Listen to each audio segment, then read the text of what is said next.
दोस्तों, चंद्रयान 3 ये एक ऐसा लूनर मिशन है जिसका इसरो और पूरी दुनिया बेसब्री से इंतज़ार कर रही थी।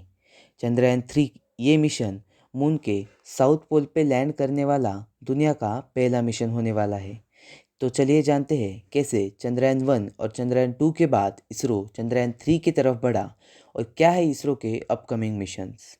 सो चंद्रयान 1 पीएसएलवी एक्सेल रॉकेट से ठीक 22 अक्टूबर 2008 को सतीश धवन स्पेस सेंटर श्रीहरिकोटा से लॉन्च किया गया और 14 नवंबर 2008 को प्रोब ऑर्बिटर से सेपरेट होके मून के साउथ ऑर्बिट में पहुंचा और फिर Soviet union, United state, Japan और ऐसा के बाद इसरो पांचवी नेशनल स्पेस एजेंसी बनी जो मून के लूनार सरफेस पे पहुंची। ये मिशन हालांकि 2 साल चलने वाला था, बट कुछ इश्यूज़ की वजह से ये मिशन 312 दिनों तक ही चला। यानी ठीक 28 अगस्त 2009 को कुछ टेक्निकल इश्यूज़ और थर्मल शील्डिंग की वजह से मिशन बंद करना पड़ा। गलती को ध्यान में रखते हुए ठीक 11 साल बाद 22 जुलाई को 2019 को LVM-3 M1 रॉकेट से चंद्रयान 2 को लॉन्च किया गया। 20 अगस्त चंद्रयान 2 को मून के ऑर्बिट में पहुंचा। 6 सितंबर को चंद्रयान 2 70 डिग्री साउथ पे होते वक्त इंटेंडेड ट्रैजेक्टरी से डेविएट होने की वजह से कुछ ही मिनट पहले रोवर क्रैश हो गया। तो इसके बाद इसरो में हाहाकार मच गया। ये इसरो का सबसे बड़ा लॉस था।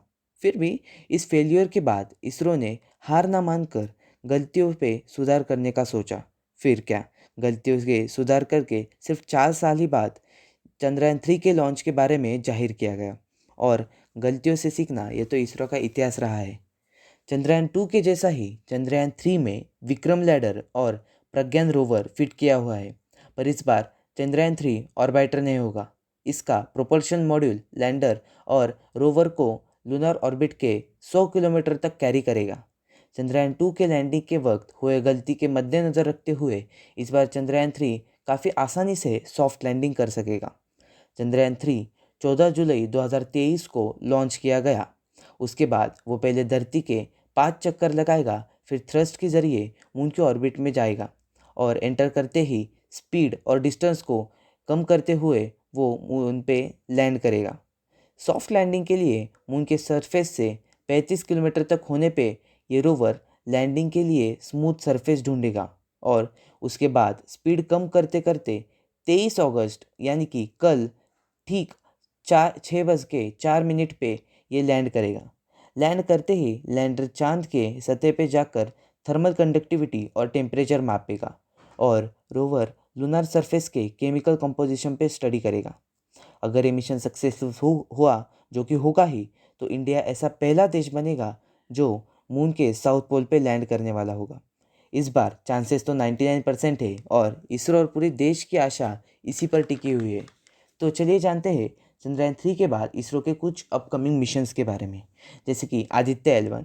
आदित्य L1 ये ऐसा मिशन है जो सन पे स्टडी करेगा, सन के क्रोमोस्फियर और कोरोना को स्टडी करेगा और सन की मैग्नेटिक फील्ड को भी हम जान सकेंगे। उसके बाद निसार निसार यानी कि नासा और इसरो का एक कोलैब प्रोजेक्ट। निसार सिर्फ 12 दिनों में ही पूरी दुनिया का एक ग्लोब मैप बनाएगा, जिसकी वजह से हम पृथ्वी के इकोसिस्टम, अर्थक्वेक्स, सुनामीज के बारे में डेटा कलेक्ट कर सकेंगे और इससे फार्मर्स को भी बहुत अच्छा फ़ायदा होगा। और इसके साथ ही 2031 तक शुक्रयान की भी तैयारी शुरू होगी, जो कि वीनस के एटमॉस्फेयर को स्टडी करेगा। यानी कि वीनस के पूरे एटमॉस्फेयर में कौन से गैसेस है या क्या उसकी प्रॉपर्टीज़ है, उसके बारे में स्टडी करेगा। तो ये थी कल के बारे में चंद्रयान 3 की। और आपको बताऊंगा तो हैरान होगी कि चंद्रयान 3 सिर्फ 615 करोड़ में बना हुआ एक मिशन है, जो कि एक बॉलीवुड इंडस्ट्री के इतना होगा। तो if you really like it then thanks for watching. And अगर आपको ऐसे स्पेस वीडियोस पसंद है तो कमेंट कीजिए। Thanks for watching.